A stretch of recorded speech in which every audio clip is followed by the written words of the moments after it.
Relax. You'd better enjoy your last moment as a bachelor. Who are those people over there? Oh, friends of hers, I think, from that newspaper she worked on. I wish she'd hurry up. I'd like to get the gang back to the newspaper. Well, that's clear for you, even late at her own wedding. You know, I really hate the lizard. What do you mean? Well, I speak now as her editor, not as a disappointed suitor. Claire'd never make a newspaper woman, and you know it. Oh, I don't know. She dug up more hot social stuff than anyone the Tribune had had before. That takes talent. Personality, Hank, my boy, not talent. All right, so I appreciated her personality. You appreciated it. I was the one that brought her to your attention when she was only an $18 a week steno from a hick town. Remember? Very touching, Al. You can put that in your memoirs. She's marrying Hanneman now. Listen to the frustrated lovers. You know, if either of you guys had made furnaces instead of small talk, you might be in Hanneman's shoes now. Have one of mine.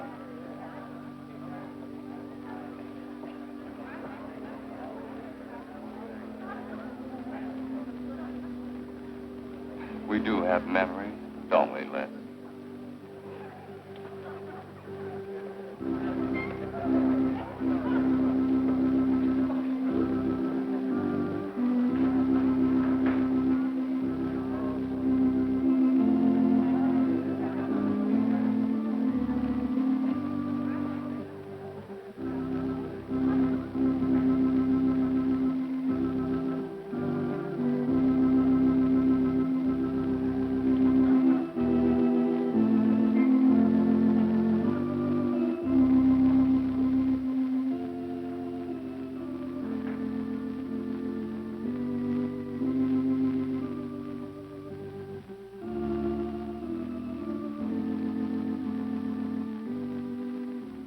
Hanneman, wilt thou have this woman to be thy wedded wife, to live together according to God's ordinance in the holy estate of matrimony?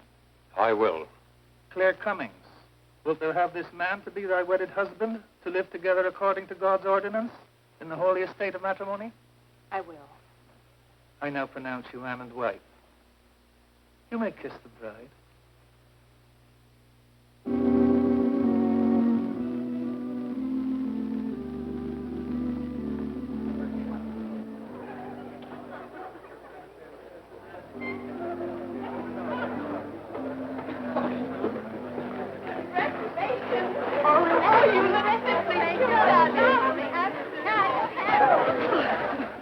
June, don't tell me I'm going to lose another employee. Don't worry, Mr. Doyle. I don't even have a boyfriend. We better go in now and cut the cake. We'll have to hurry, darling, if we expect to catch that plane. I'll be right in. I just want to say my goodbyes to a few of the gang. All right, but hurry. Thank you. Thank you.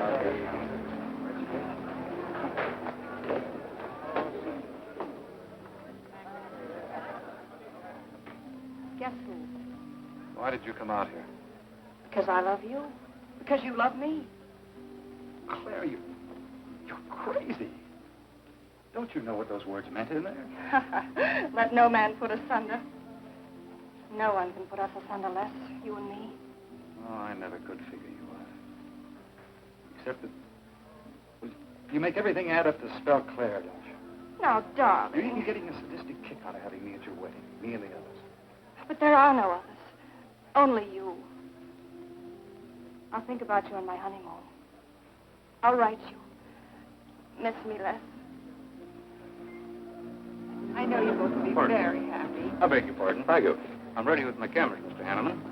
I've been looking for Mrs. Hanneman. You haven't seen her, have you? I believe you'll find her on the terrace.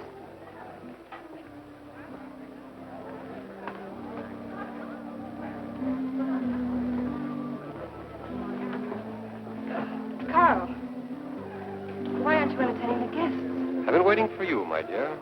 I was detained. On the terrace? Don't you think you were being a little affectionate for a newly married woman? Darling, you're a great big old suspicious bear. That was only Les Burns. And? It was nothing. Just a friendly goodbye kiss. Les did so much to help me with my newspaper career. Why, he's like a brother. You're the only man for me, darling. Ever. They're waiting for us.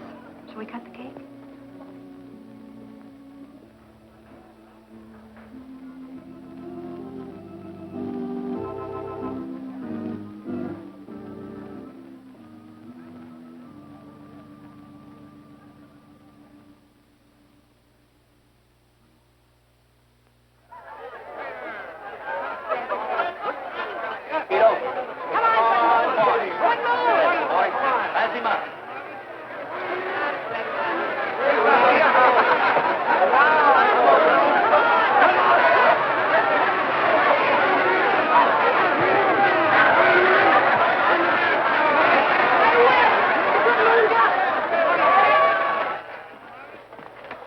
Wow. How much did you pay?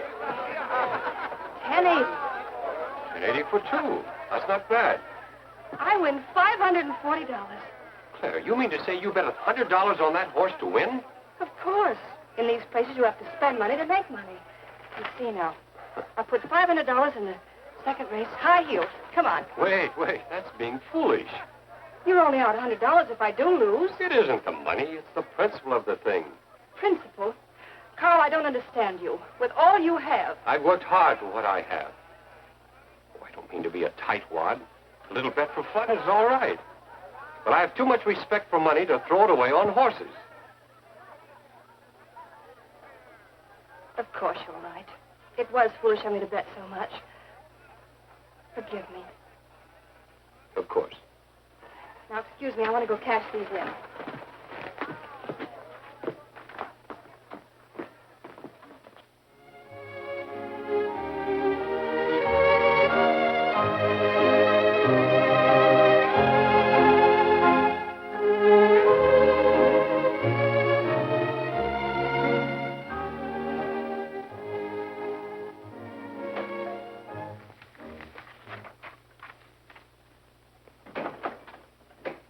Hello, darling. Miss me? Back so soon, Oh, Carl. I went to the barber shop. Who are you writing to? June Taylor. You remember. Les Burns' secretary. She was at our wedding. Do you want to read some of the awful things I said about you?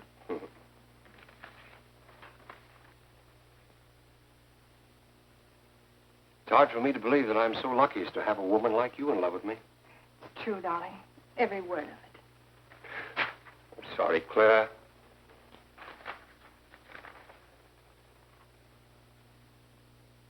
My darling Les. To June, eh? Things are beginning to make sense now. Carl, darling.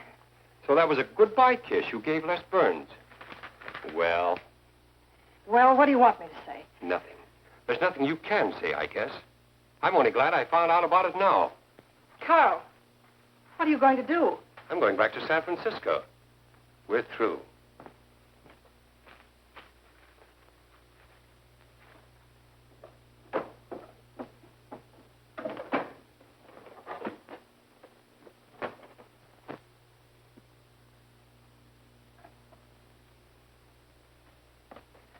But what am I going to do, Carl? I don't care what you do. Well, I have no money. Thanks to your great generosity. That's enough for the week's hotel bill. You've got that money from the racetrack. Live on that. You'll not get another cent from me. Oh, no. I wouldn't be too sure of that. I'm your wife, Carl. There are community property laws in this state. It won't be that easy. It'll be very easy when I show this letter to the judge. And I'm starting divorce proceedings in the morning. Oh, Carl, darling, let's talk this thing over. It's so silly. Get out of my way before I forget myself.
Would you please connect me with the house physician?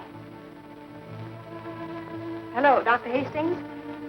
This is Mrs. Carl Hanneman, Bungalow 9. Could you please leave a prescription for some sleeping tablets for me at the drugstore?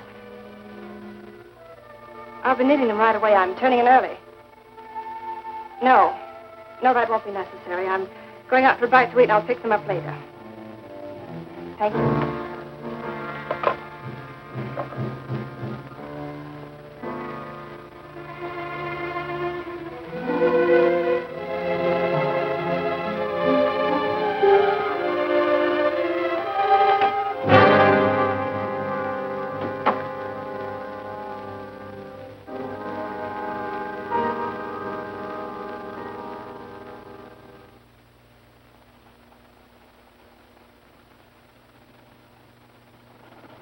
I want a new set of plugs in 42. Okay, Blackie.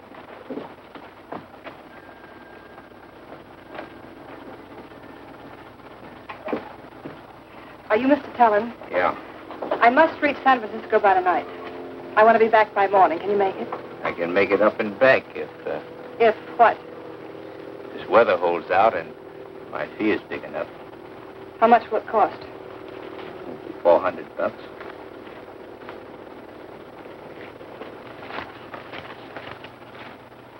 Why 5? I said 4. I know you said 4. I never made this trip. You never saw me. Understand? Sure. I don't even want to know your name. I'm glad we understand each other. Perfectly. Now, if you wait over there, we'll be ready to leave in a few minutes. Hey, Jack, roll out 41 and let's warm it up. Right.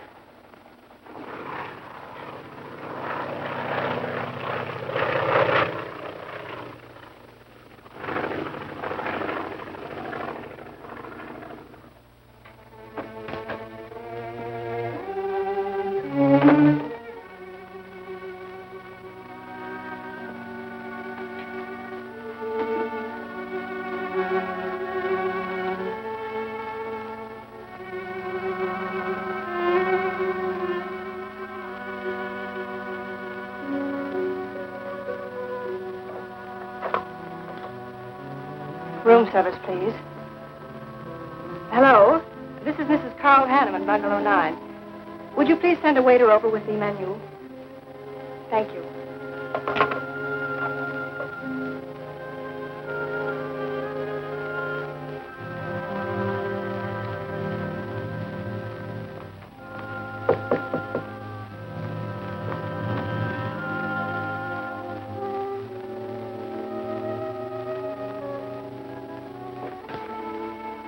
Good morning, Mrs. Hanneman. Good morning, Victor. Let me see. I think I'll take some orange juice and toast, coffee.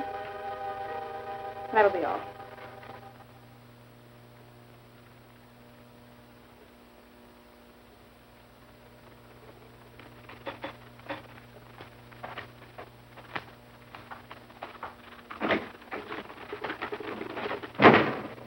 How was the ball game?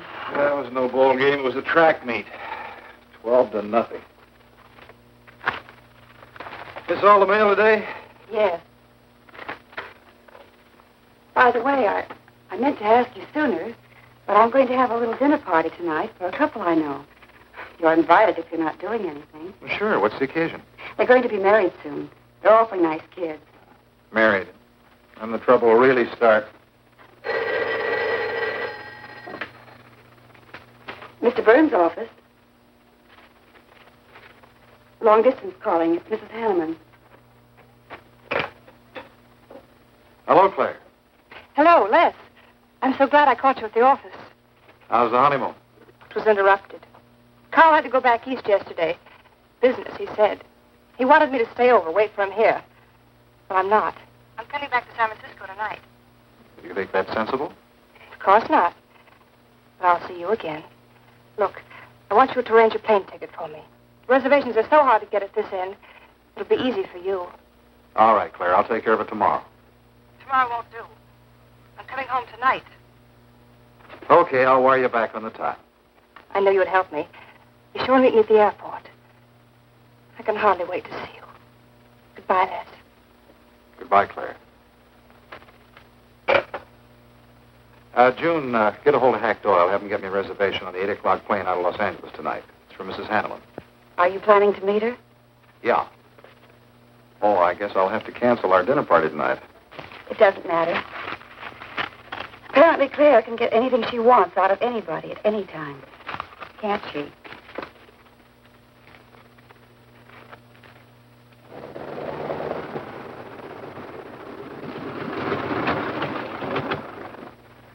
I never thought I'd be back with you so soon, darling. It's wonderful. It's crazy. Then why did you meet me? I don't know. I do. Because you still love me, don't you, Les? I'll get over it. I hope Carl stays in New York for a long, long time. That seems a bit odd. He didn't arrange his business affairs, so they wouldn't interfere with his honeymoon. Yes, I thought so, too. You certain you and Hanneman didn't have some trouble? What kind of trouble could we possibly have had? Quarrel of some kind? Perhaps over us? Now, wouldn't that be ridiculous? Giving him some reason to doubt me just so soon after we're married? What do you think you're doing now? You don't feel sorry for Carl, do you? No. No, I don't. But I should. Look, let's forget all about him. For a few days, anyway. Take me home, I'll change, and you can take me out to supper. Claire, I'd rather not go to the house. But I must freshen up, darling. I really must. You want me to be beautiful, don't you? Just for you? You are beautiful. See? There's nobody home.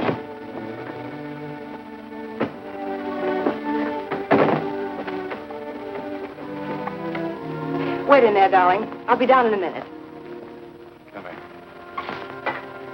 Oh, darling.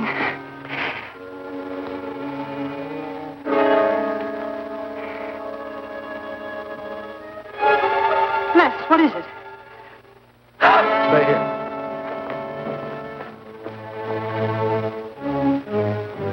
Carl.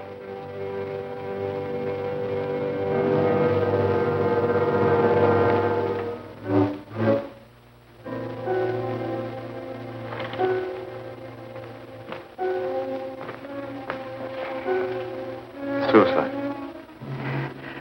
But why? Oh, poor Carl. Claire, I thought you said he'd gone to New York. That's what he told me.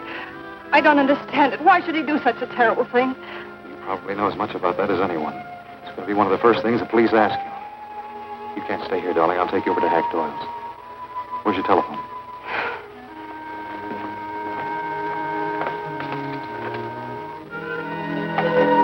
Police headquarters, please.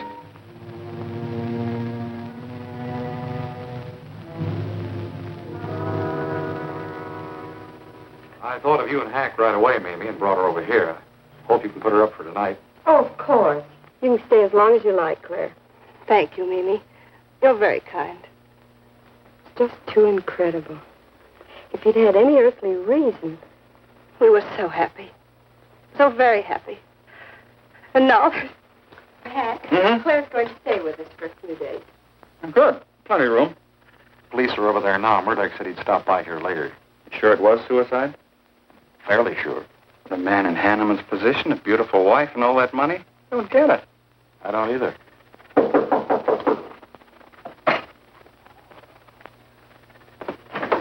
Oh, hello, Bill. Come on. How are you, Hank? Hello, Claire.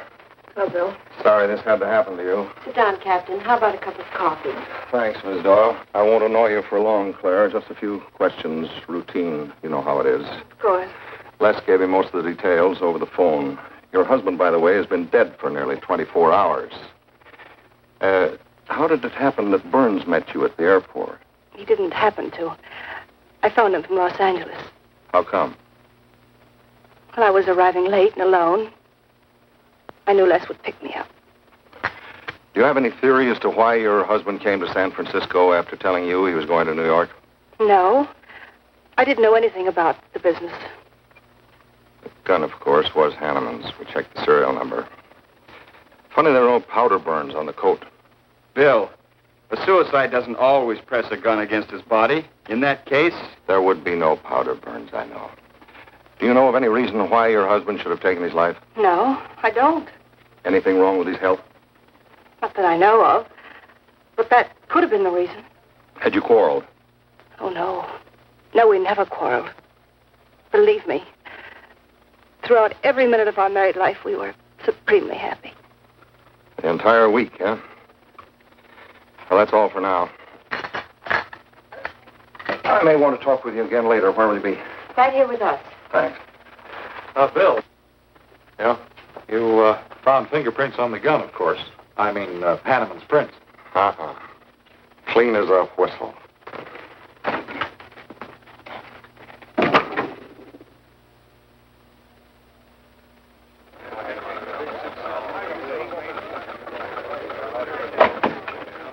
Good morning, Les. Just the guy I want to see. Yeah, about what? Oh, I've been assigned to do the follow-up on the Hanneman case. Oh, how'd you draw that? Oh, I asked for it. Be a dull job because there isn't going to be any follow-up. Just an ordinary suicide. Are you kidding? I never smelled an odor of fish so strong in my life. No fingerprints on the gun, and you call it suicide. So what? What makes you so sure? Can you give me a good reason for Hanneman killing himself? No, I can't. Perhaps he thought he had a good reason. And perhaps he didn't. So meanwhile, if I can dig up a plausible motive... Who asked you to dig up a motive, plausible or otherwise? I said, if I can dig up a motive, I'm willing to accept suicide. But if I can't, then it'll have to be murder. Still carrying the torch for Claire, Hyle? Not anymore. But somebody sure fixed it in a hurry for you to get Claire again. That's a nasty crack. So meanwhile, chum, walk a straight line. Or you'll have people thinking you took a shot at Hanneman. You got a lot of work to do, Al. You're so right, boss.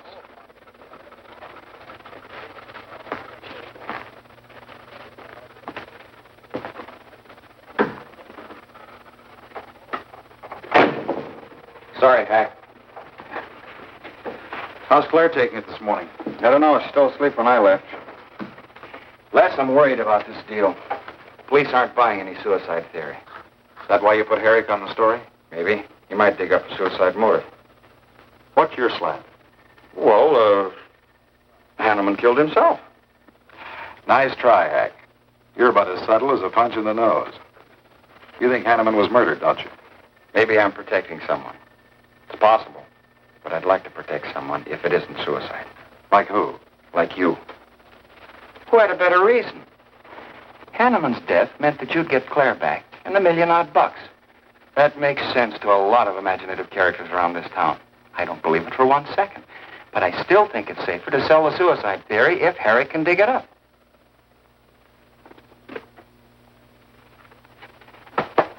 Thanks, Hack. But I didn't do it. Yeah? Send him in. Was Claire on the job? Hello, Batson. What's on your mind? The DA would like to see you gents in the morning. Says it's important. About 10 o'clock. What do you want us for? Don't you know? Mrs. Hanneman's already got her invitation. See you tomorrow.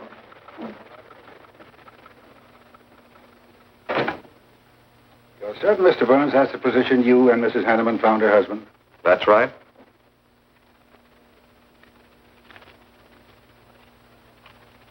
One more question, Mr. Burns. Your testimony at the coroner's inquest said you touched nothing. That's true. Then how did you know the man was dead without feeling his pulse or heart? Mr. Chalmers, I've been around enough to know a dead man when I see one, especially after 20-some-odd hours. You assumed that Mr. Hanneman committed suicide. Why? Well, everything points to suicide. Not my assumption, Mr. Burns. Mrs. Hanneman, you say you saw your husband alive on Monday afternoon, and then the following night, which was Tuesday, you saw him again. Yes, but he was dead. I've told you everything. You don't need a weather vane to see which way this wind is blowing. Was it customary for the servants to take a vacation whenever Mr. Hanneman left on a trip and leave the house empty? Well, I don't really know. I didn't give orders to the servants. Carl, Mr. Hanneman ran the house. I hadn't moved in yet. I see that you also assumed that this was a suicide. Naturally, it couldn't have been anything else. That's what Mr. Burns said. According to the Police Scientific Detection Laboratory, the pistol found near the body was the one used in the death of your husband. But they found no powder burns on the clothes of Mr. Hanneman, nor fingerprints of any description on the gun. Furthermore, it was brought out that Mr. Hanneman couldn't have fired the gun because in making certain tests of his hand for traces of powder marks, none was found. Just what are you driving at? Simply this. Carl Hanneman was murdered. But unfortunately, I haven't enough evidence to hold either of you. You were out of town, and your alibi was proven. You're free to go. But let me give you a tip. I'm not buying any suicide theory, so the case will remain open. See you later, Ed. So long, Hack.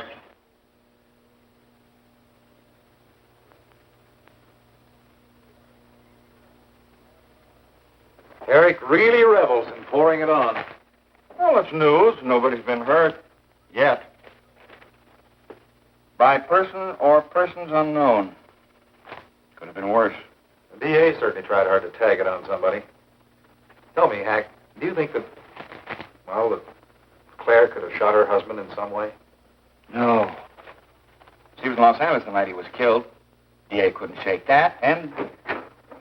Good morning, everybody. I hope I'm interrupting something important. Hello, darling. You look tired. Hello, Hack, dear. Good morning, Claire. It's a pleasant surprise. What can I do for you? I came to get my job back. Starting when? No. Well, after all that's happened, don't you think you should have a little rest? Rest. Why, working will be the best thing in the world for me. It'll keep me from thinking too much about poor Carl. After all, I must carry on. My life is still ahead of me. What's the real reason? Well, I do need a little cash. I have the house and my clothes, but I just won't be able to live on the widow's compensation the court will allow me.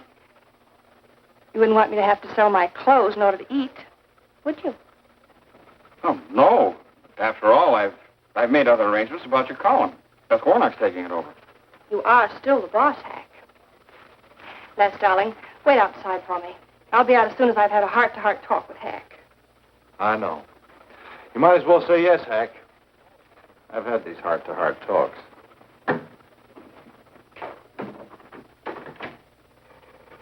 You will let me stay, won't you, Hack?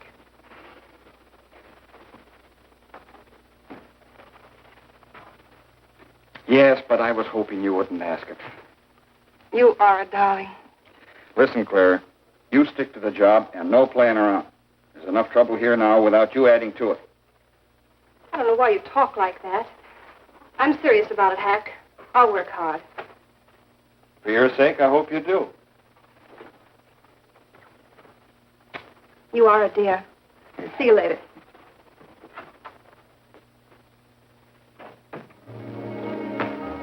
Well, see you later, Al. All right. Hopefully you're friends. Yeah, old friends.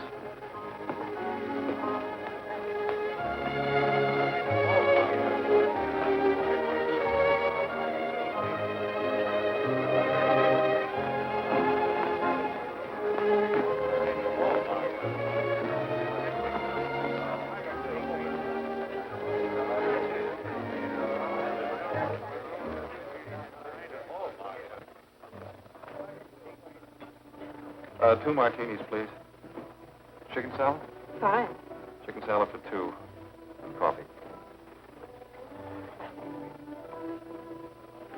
Les, do you know a good lawyer? Yeah, why? Well, I need one to handle Carl's estate. What's the matter with Hanneman's regular lawyer? Ah, he's an old fuddy-duddy. I want someone whom I can trust to take care of my interests. Well, you might try Lawrence Carson. He specializes in probate work. Carson. Good. I'll call him tomorrow.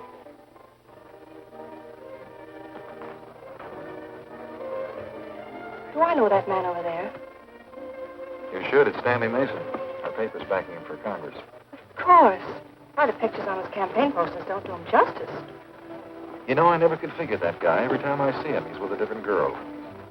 So? Oh, we'll have 4 Manhattans. Make them half French and half Italian vermouth.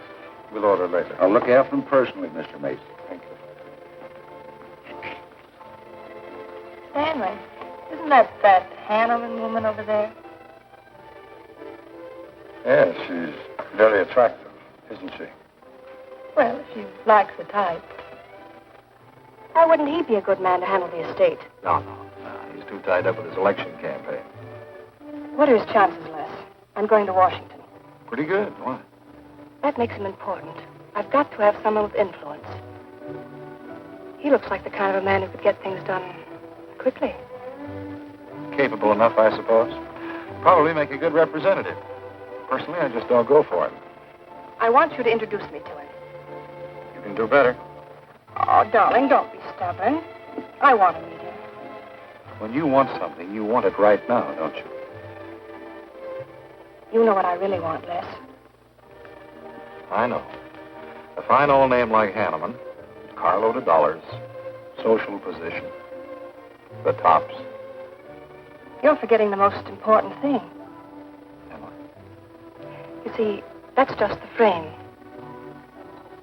You're the picture in that frame. What's that about a frame? Sergeant Benson, won't you join us? No, but Burns here can join me. Been looking all over for you. The captain wants to have a little chat. Now. What is this, a pinch?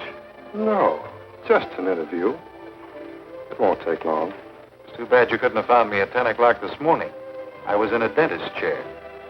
I'm sorry, Claire. It's all right, darling. I'll wait for you here.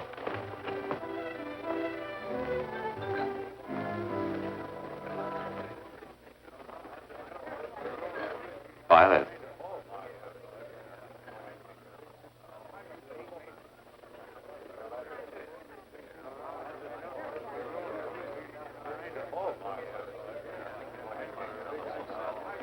Hello, Al. Don't tell me they finally grabbed Les for murder. Wouldn't you like to hear me say yes? Yes. Well, don't stop the presses. Yet. You're the most composed dame I ever saw. I don't believe you give a hoot whether this case ever gets solved. Oh, but of course I do. Really. Say, Al, how well do you know Stanley Mason? Quite well. I've planted some of his propaganda. You can do me a favor. A big favor. I want to meet him. Might be a good idea. I remember I once introduced you to a fellow by the name of Les Burns. Promptly lost you. Excuse me.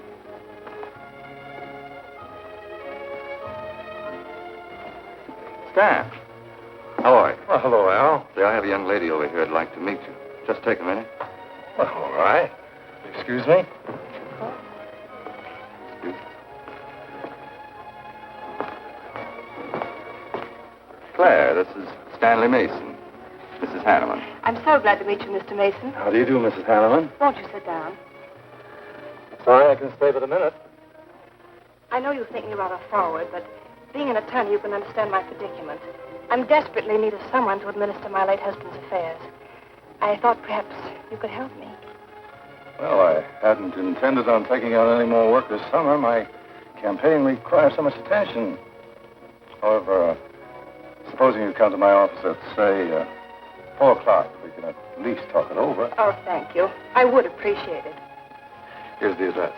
So, until then... Oh, excuse me. Sorry. Thank you, Al. Don't mention it.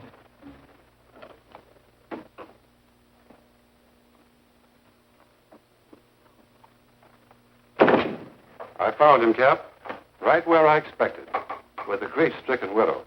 Only if she's grief-stricken... Skip it. Les, my boy, have a seat. Last time it was hello, Burns. Today it's Les, my boy. What do you want? You know, I just wanted to chin a bit, will you? Oh? I didn't know I was that interesting.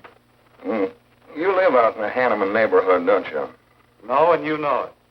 But you go out to that neighborhood quite often, don't you? Yeah, so what? To visit friends. Oh, sure, that's right. There's Hack Doyle and his wife, June Taylor. Say, there's a clever little girl, huh? Your secretary, huh? Since when have you become so interested in my secretary? I thought you were a happily married man. Weren't you out in that neighborhood the night Hanneman was shot? Monday night? No, I wasn't. I played gin rummy with the boys in the press room. Went home to bed about 10 o'clock. He read the testimony, did the checking. Come on, Murdoch, what's on your so-called mind? Funny, we can't find any record of where you were between 10 o'clock and 8 the next morning when you had breakfast at Drake's coffee shop. Nobody saw you around your apartment house. Nothing so strange about that. People in my neighborhood mind their own business. I spent the night sleeping. You got an edgy temper today, Les. Aren't worried about anything, are you? I'm annoyed. Until you and the DA get this thing settled, nobody will get any rest. We may have the answer quicker than you think. The police expect to apprehend the criminal within 24 hours. Shall I quote that? You can write out the gags, Burns. You've been crazy about Claire for a long time, haven't you? That's right. You thought she was going to marry you. Then she married Hanneman. That must have been quite a jolt. I won't deny that either. So you must have been pretty sore at Hanneman for beating your time. All right, I suppose I was. You know, Burns, you've given out with all the motives a man needs for killing another. You don't need motives, Murdoch. You need evidence. Evidence? You just told me that you weren't near the Hanneman home last Monday night. I wasn't. And how do you account for your cigarette case being found on the Hanneman garden, still wet from Monday night's rain? I don't have to account for anything. To throw cold water on your mastermind, I tossed that away right after the wedding. Anything else you want to know? No, that's enough. Next time, be more careful when you talk to the captain. Listen, Mr. Benson, if I've hurt the captain's feelings or yours, arrest me. And I can sue, and you'll be back writing tickets for jaywalkers.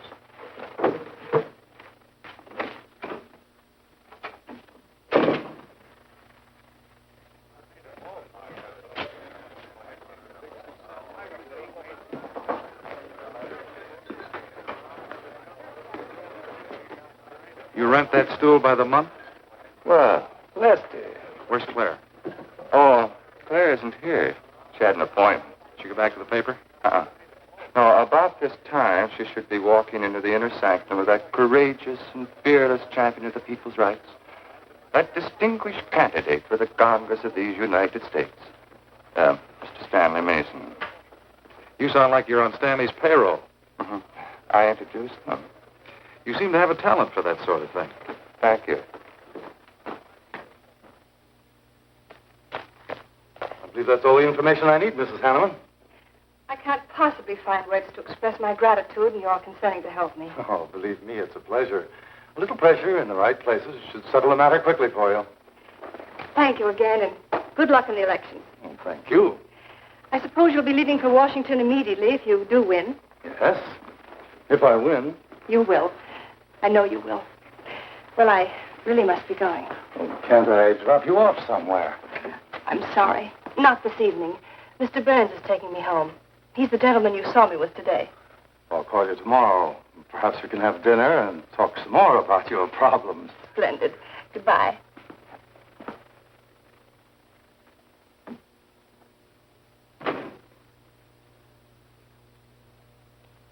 Look, Claire, don't you think you ought to stay over at Hackdor's a little longer? Might be unpleasant. Oh, don't be ridiculous. Come on. Oh, Robert. Good evening. Good evening, Mrs. Hanneman. We weren't expecting you home. We've made no arrangements for dinner. I've had dinner. Please take my bags to my room, and you and Christine take the evening off. I shan't be needing you. Thank you. Oh, Mrs. Hanneman, I just wish to say on behalf of Christine and myself that we're pleased that you're home, and we'll do everything we can to make you happy. Why, thank you, Roberts.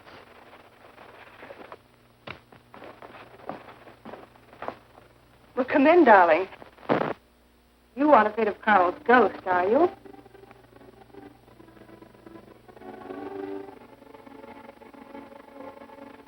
You'll never be happy here, Claire. Nonsense. I've done a little refurnishing. Well, that'll help a little. Les, what did Murdoch want with you? You had an idea I might have paid a visit here Monday night. You didn't, did you? Of course not. It also seems I had a motive to kill Carl. But of course you did. If you were that kind of a person. Murdoch's only fishing. Well, he knows I've been in love with you for a long time. I told him. You told him? Why not? It's true. You want them to keep working on you, so they'll stay away from me. That's it, isn't it? Yeah, that's it. I said I'd stand by. And you have.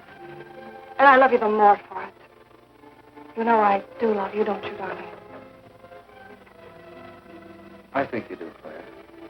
In a peculiar, mixed-up sort of way. I never should have married Carl. I didn't really love him, but he offered so much. Things I never had.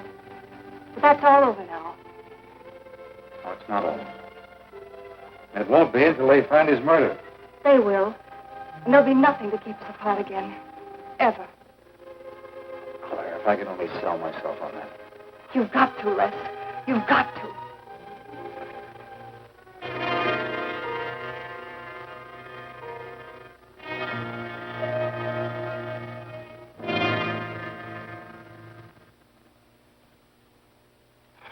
That little tidbit straight from the horse's mouth brings us to the 3:00 mark for today. See you around about this time tomorrow, Les Burns. You're pretty sharp today. That's the best call you've done in 2 weeks. Thanks. You say so, it must be all right. Hi, pal. Hello, Harry. Hear about your girlfriend? They dragged her in this day, Anna. Murdoch and the DA gave her quite a going over. No use charging to the rescue, Les. Stanley Mason already beat you to it. What do they want with her, Al? Well, it seems they had a hunch Claire made a fast round trip into town the night her hubby joined his ancestors.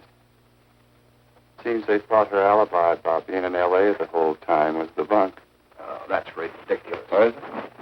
Well, you'd know more about it than anyone. Jones, put that through, please.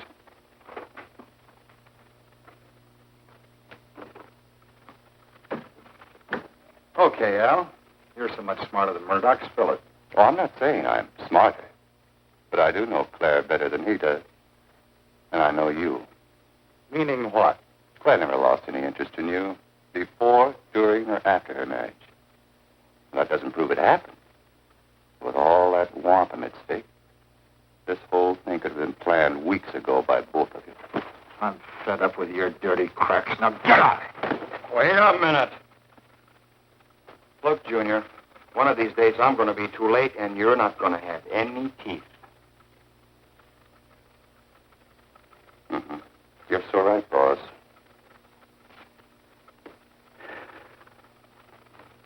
What's wrong, Wes? Nothing, forget it. The way you want it? Anybody wants me, I've gone for the day. Have one for me, too.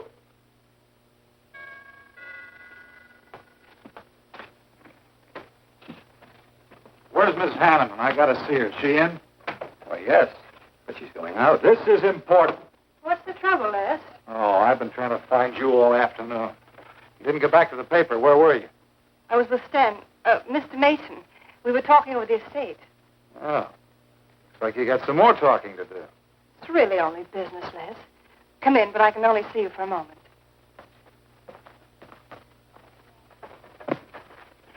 You've taken on quite a package tonight, haven't you, Les?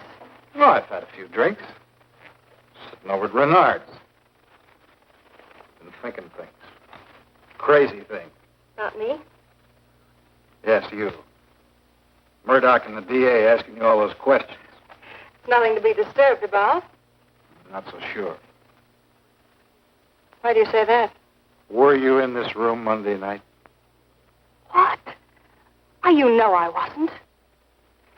I don't know anything. But I wouldn't lie to you. Have I ever, Les?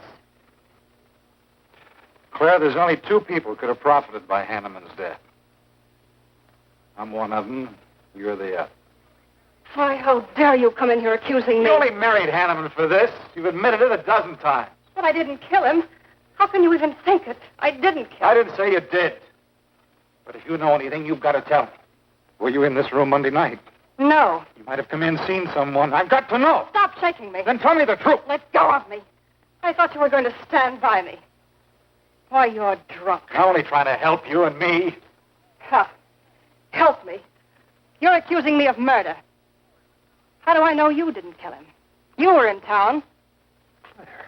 I've as much right to accuse as you have. But I'm not accusing you. Get out of this house. I once said I couldn't figure you out. I can now. You're not a normal woman. You're not warm. You're cold, like ice. Yeah, like ice. Blonde ice. Get out of here.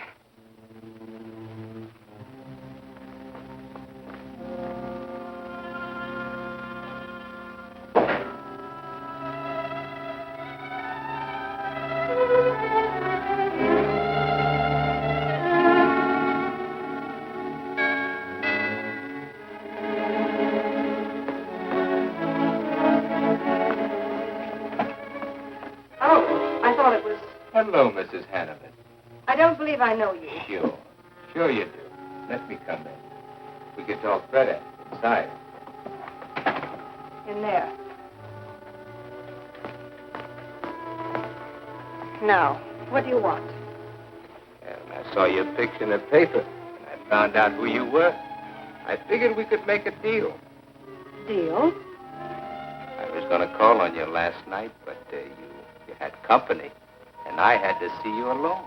What kind of a deal? Seems that plane ride last Monday night returned big dividend. I paid you to forget me. I thought I could trust you. Sure. Sure you can trust me. But it's hard to forget murder for any $100. Why, you dirty devil. I don't like that word. All right, we'll forget what happened to Hanneman. I'll go along with you on that suicide story. That is, providing there's a little consideration of, let's say, 50 grand. $50,000? Why, I don't have that kind of money. This estate's in probate. I won't receive a thing for months. I can wait. But in the meantime, I'll take this. I know a little man who'll lend me money on it. All right. All right. Just don't come near this house again. But I will keep in touch with you. Quick, out the terrace door. And don't forget, Mrs. Hanneman, I'm not kidding about that 50G.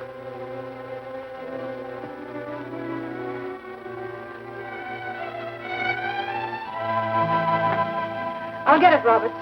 Yes, ma'am. Stanley, darling. Thank you. Well, he isn't at Bernard's either. Oh, I hope nothing's happened to him. He'll turn up when he runs down or runs out to go for drinks.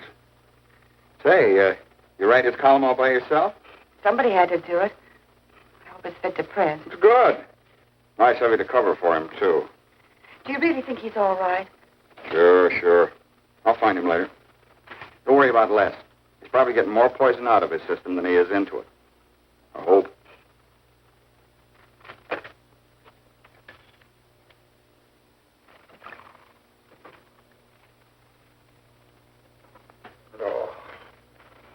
Oh, June. Oh. See if you can give me another head, will you? This one's not going to do me much good. You certainly had a little trip for yourself. I guess so. What day is it? Tuesday. Holy mackerel. What happened to Sunday and Monday? I took care of him for you. Oh, you would. Who found me, Hack Doyle? No. Claire. Claire? Mm-hmm. You were trying to convince the doorman at the top of the mark to let you out on the roof. It was the only way to the moon. Oh, brother. The moon? Looks like I wanted more than a little trip. Here, drink this. It'll make you feel better. Guess I've been the horrible example, huh? You no doubt thought you had a big reason for getting tight. I had to get away from something. Something wasn't good for me. Have any luck? I don't know. I'll never go through this again, I can assure you of that. June. Well, I guess I'd better get back to the office. Well, thanks a lot for looking after me, June. I'll be down after a while, if I can make it. Don't hurry.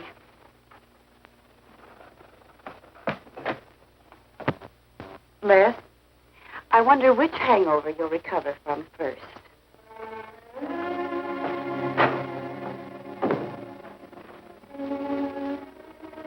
I thought we were all washed up, Claire. Les, for everything I said the other night, I'm terribly sorry. I guess I was a little mixed up myself. Forgive me, darling. I must have been out of my mind to say such awful things to you. I realized the truth later. You were afraid for me because you loved me. That was it, wasn't it? Yeah, maybe it was. I just couldn't believe that. Look, let's forget all about it. We know there's nothing to worry about. There never was. We know that, don't we, Les? Sure, Claire. Sure.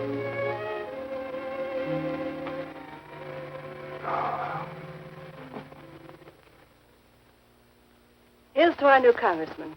May your career be long and successful. Thank you, darling. Jeff, but aren't you both a bit early? I only wish I could be as sure of my future in psychiatry as you can be of your future in Washington. Doctor, you were analyzing me at dinner, the workings of my mind. Do go on. It's very interesting. I've never been psychoanalyzed before, and your deductions amaze me. Claire, I warn you, if Jeff continues, he'll have you convinced you're batty. Simply because your father ran away with another woman and your mother was relegated to hard work. Stanley doesn't quite believe in the powers of psychoanalysis, Mrs. Hanneman. But if either of you could spend a day in my office listening to some of my patients, you'd see the logic of my deductions. Or any psychiatrist's, for that matter. Oh, don't mind Stanley's cynicisms, Doctor. Yes, Robert? Telephone for Mr. Mason. Excuse me. Certainly. I was telling you at dinner that I believed that money, clothes, adulation, etc. was a necessity with you. That some people are impelled towards an objective without even consciously knowing why. Is there something criminal in my being ambitious? Why, no. Criminal? Of course not. Unless your ambitions take a perverse form. Then you'll stop at nothing, right or wrong, to get what you want. They say the female of the species is deadlier than the male. Go on, Doctor. Sorry to interrupt, darling. This is my campaign manager. He arranged the last-minute radio interview for tonight. I'll have to leave. You can drop me off downtown, Stanley. I'll get my coat. All right. You forgive me, darling? Of course, honey. I'm so proud of you. Oh, I almost forgot the good news. I had lunch with the DA this noon. It looks like Hanneman's murder is going to be filed away under crimes unsolved. It's their opinion that it must have been done by a burglar. Oh, I'm so glad, really. Now I'll be able to go with you to Washington with a clear conscience. Say, you haven't told any of your friends about our plans, have you? Oh, no, of course not. Good. We'll surprise them tomorrow night. Yes, we certainly will. Ready? Yes, thank you.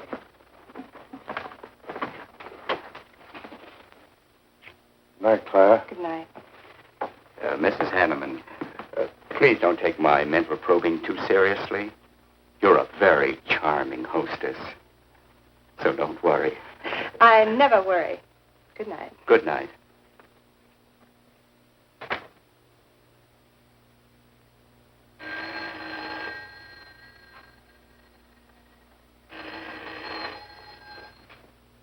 Hello? Yes, this is Mrs. Hanneman. That's all right, Roberts. I'll take it. Hello? Who? How dare you call me here? I had you. I'm in a jam. I need some dough, and you've got to help me. The estate isn't settled yet. I told you I don't have any money. Don't give me that. You're a smart girl, and if you haven't got it, you know where you can find it. I need at least a couple of grand now and tonight, or else I go to the cops. I got nothing to lose. I have about $700 cash in my jewelry. All right, bring it along. Meet at the end of the Old Valley Road. Be there in 20 minutes.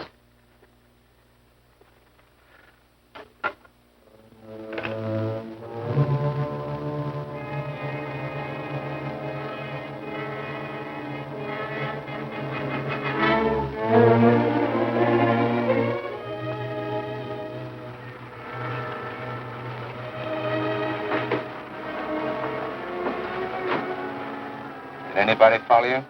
No, Then stop being nervous. I'm not nervous. You are. All right, give me this stuff and let's see if I can use it. These look all right. I got into the bookies for a couple of grand. They're bad little men. And I've been stalling. Tonight they told me, pay off or else. They wouldn't kill you for $2,000. They'd kill for a lot less. That's why I had to put the bite on you. Thanks, Mrs. Hanneman. I wouldn't double-cross anybody. Not unless I had to. I wouldn't double-cross anybody either, Blackie. Unless I had to.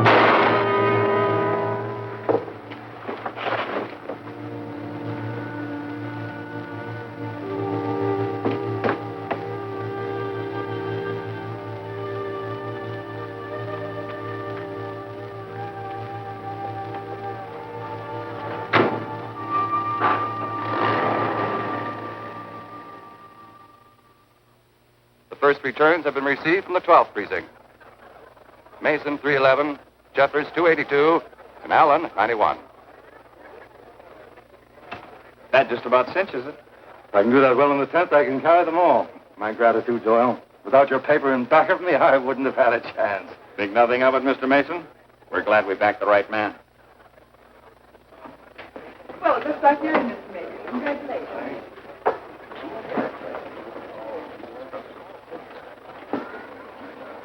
Seen Les and Claire yet tonight? No, I guess she's waiting to make her grand entrance. It's about 100 times you've asked for them, huh? What gift? Nothing?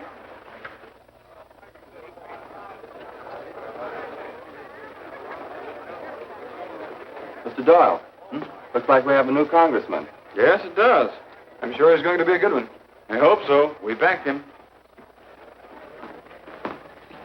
Hello, Claire. Hi, Les. Hi, Hank.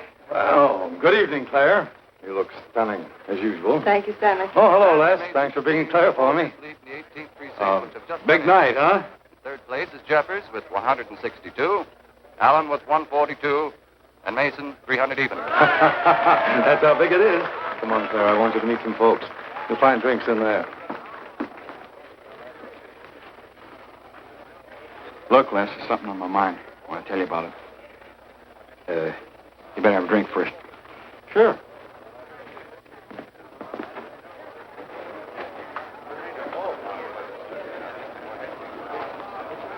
Hi, folks. How's the brawl? Well, at least the liquor's good. Well, Junie, aren't you a pretty thing tonight? Well, it's about time you noticed me. The trouble with you men is you always have ink in your eyes down at the office. Have a fresh one? No, thank you. This will do. Last. I'll talk to you for a minute. Excuse us. What gives? Did you come with Claire tonight? No, I came with my Aunt Martha from Penobscot. No, I'm serious. You saw her come in with me. You better get her out of your system, but right now.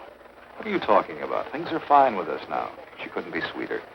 You should have seen her earlier, helping me get things ready for that little party up at my place tonight. How about a speech, Mr. Mason? We haven't had one. Come on, Stanley. Yeah, give us a speech. That's all I need. Now, wait a minute. Speech? All right. If you want a speech, you shall have it. Ladies and gentlemen, I want to introduce to you a very lovely young woman, better known to you as Claire Cummings. I am happy to announce that she has bestowed upon me the great honor of consenting to become my wife. This is a dirty, low-down trick, but I'm glad it's happened. Someday I'll tell you why.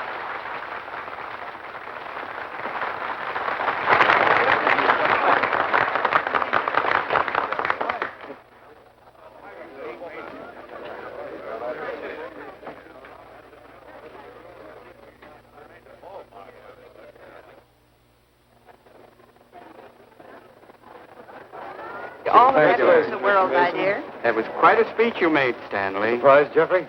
Aren't you going to congratulate us, Doctor? It's customary. Hate to take you away at this moment, Stanley, but there's something I must talk to you about. It's important. But of course, Jeffrey. Will you excuse us? I know you'll enjoy living in Washington. When do you plan to have the wedding?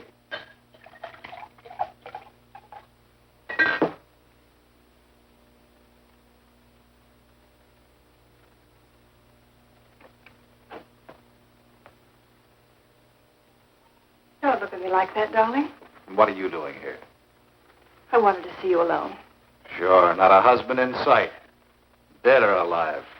I didn't have a chance to explain. No one can put us asunder, Les. You and me. It was more effective last time with wedding music, remember? Oh, you're cruel. I didn't mean to hurt you, and you are hurt, aren't you? That's how much you bother me now. Not a quiver. What about your heart? Claire Cummings, Hanneman, Mason. If this keeps up, you won't be able to get your initials on your silverware. I can't help it, Les. I do love you, but you could never give me the things I must have. Money, importance. With me, they're a necessity. Oh, stop it, Claire. You're like a poison. Take a little bit and you're finished. But too much becomes an antidote. All right, darling. But if we've really come to the end...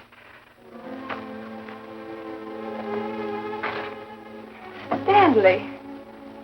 Do you mind, Burns? I'd like to say something to my fiancée alone. Not at all, Mr. Mason. Not at all. Go right ahead.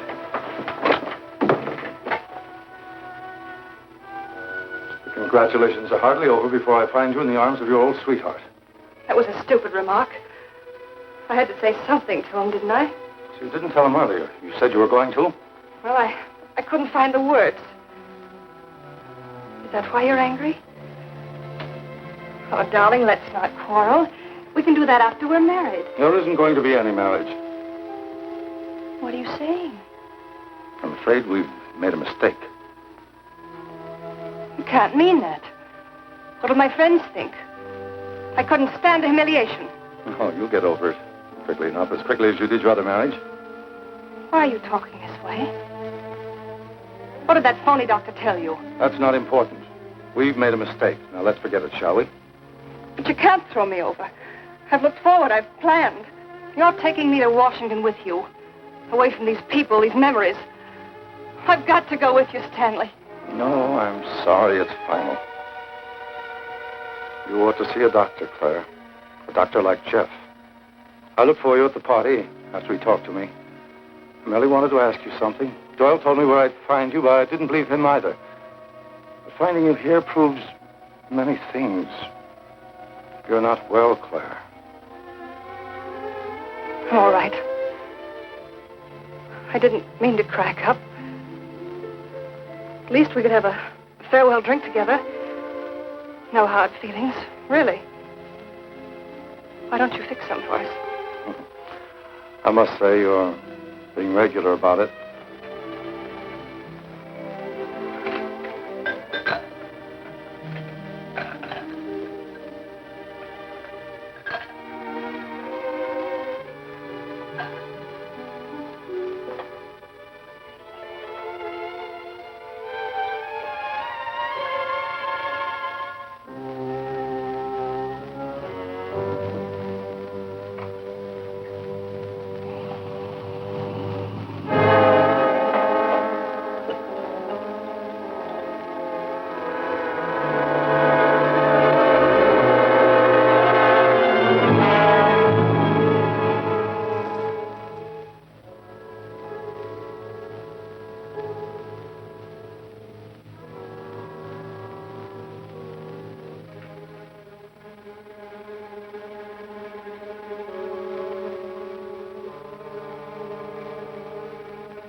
Claire! What have you done? I did nothing. You killed him, Les. I killed him? Don't you remember? You came in just a few minutes ago. You saw us talking. You looked funny. Crazy. You said you were going to kill Stanley because he stole me from you. So you picked up the knife and you stabbed him. You're out of your mind. No, I'm not. Insane. No. No, I saw you do it. You dropped the knife and you ran out the door. I tried to stop you. Came in just a few minutes later. Right now. You murdering little idiot. Let's go. Mason, you won. Alan just conceded the election. You're going to... You're going to go. We made it on. It's minute right there.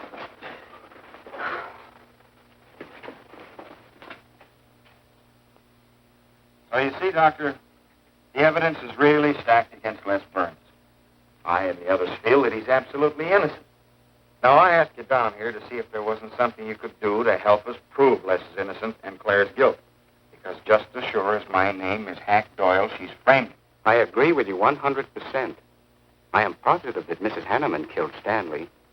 But because of her testimony and finding the knife in Les's hand when you arrived at the scene, the police could come to only one conclusion. Surely there's something you can do to help him. He's innocent. I know he is. Look, you were once connected with a big city police department. Then you must have run across cases of this sort. I know now that Claire Cummings is a nut if I ever saw one. Yes, you're right, Mr. Herrick. I'll at least have a try at it. I'm just as interested in finding Stanley's murderer as you are in proving Mr. Burns's innocence. Now, I have a plan that might break her down.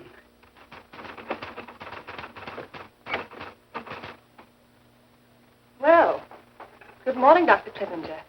To what do I owe the pleasure of this visit? It's no pleasure for me, Mrs. Hanneman, I assure you.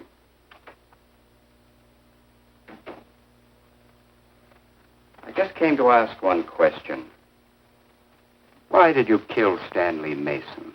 What? How ridiculous you are, Doctor. Am I? You see, I had a talk with Stanley last night concerning your betrothal and advised him against it. It's safe to assume that when he came to tell you that there wouldn't be any marriage, you killed him in a fit of anger and then concocted a story to implicate Mr. Burns. It's the most absurd accusation I ever heard. You seem to forget that Les Burns' fingerprints were found on the knife and that he was seen standing with it in his hand. The police have all the facts, Doctor. Not all of them. All they need to convict Les Burns. Do you mind if I finish my column? No. Why, no.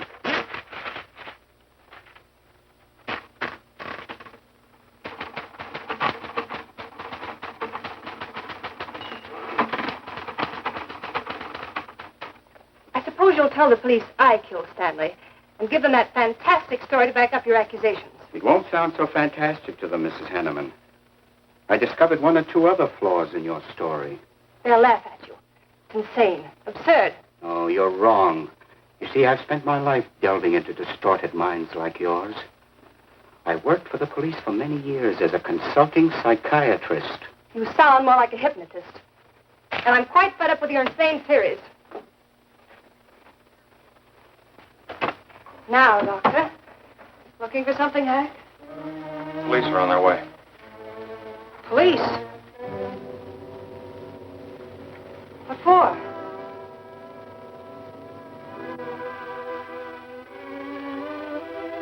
Oh. I see the three of you dreamed this one up. Well, as long as you're going to have me arrested, you might as well read my last column. Go ahead, read it, Hack. Read it out loud. I killed Stanley Mason. I killed Carl Hanneman. I killed Blackie Talon. You didn't know about Blackie, did you? You hid that story on page 5. Unsolved robbery and slaying. I killed Stanley Mason because he no longer wanted to marry me. Stanley Mason was the top of the ladder for me. The top rung. I had money. And now I was going to have position. He was taking me to Washington with him. I could leave then without making the police suspicious. Clever of me, wasn't it? Why did you frame Les Burns? Why? Because he caught me with blood on my hands. Because at last even he had discarded me. I never loved any of them. You, Al, Hanneman, Mason. But Les, I wanted to hang on to him. He was of no use to me, but I couldn't let him go. Maybe I did love him. Hello. Miss Cummings? No, she's out. I'm glad you confessed, because you never could have gotten away with it much longer. I would have, but for you, Dr. Clippinger. You with your slimy scientific snooping. As soon as you came in, I realized it was you who turned Stanley Mason against me. You sent him to his death just as much as I. Sit down, Claire. Why, but for you, I'd have everything I ever wanted in life. I hated you because you were the first man who ever saw inside my mind. And I'm going to kill you. Let go of my arm!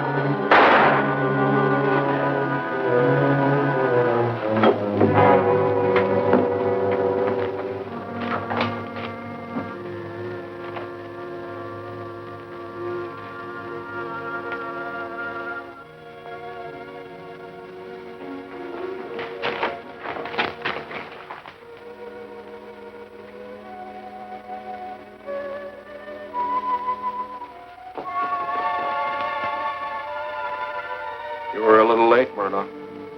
Well, it was probably better this way. I can scarcely believe it. A woman as beautiful as that. You didn't know her very well.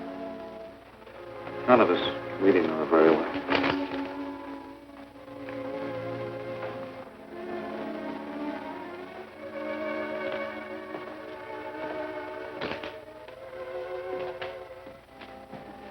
She wasn't even a good newspaper woman.